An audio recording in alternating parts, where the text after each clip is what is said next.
Magandang araw mga kagabay. Ngayon po ay March 16, 2025, araw po ng linggo. Napakaganda po ng ating ebanghelyo, ang pagbabagong anyo ng ating Panginoong Hesus. Ano pong ibig sabihin nito sa buhay natin bilang mga tao? Na ang Diyos ay may kaluwalhatian. Pero ang kaluwalhatian po na ito ay mararating lamang ng mga taong nagsikap na sundin ang kanyang kalooban.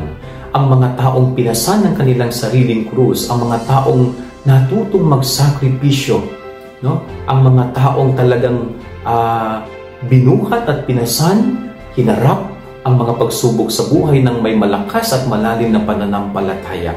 Ito po yung reward, no? Kaluwalhatian sa piling ng Diyos. Kaya napakaganda pong paalala ito sa bawat isa sa atin, no? Na tayo po ay maging matyaga sa buhay. Huwag tayong susuko kahit gaano kahirap at kabigat ang mga pagsubok na dinaranas natin sa buhay. Sapagkat ang pangako po ng Diyos sa atin balang araw, ang lahat ng ito'y magbubunga ng kaluwalhatian. Ito po'y magbubunga ng tagumpay at ligaya sa ating buhay. At pag nakita ng Diyos na tayo hindi sumusuko sa buhay, tutulungan po niya tayo na makamit ang tagumpay na yon. Yan ang ating gabay-aral ngayon maghapon. God bless po sa inyo lahat. Pagpalain kayo ng Panginoon.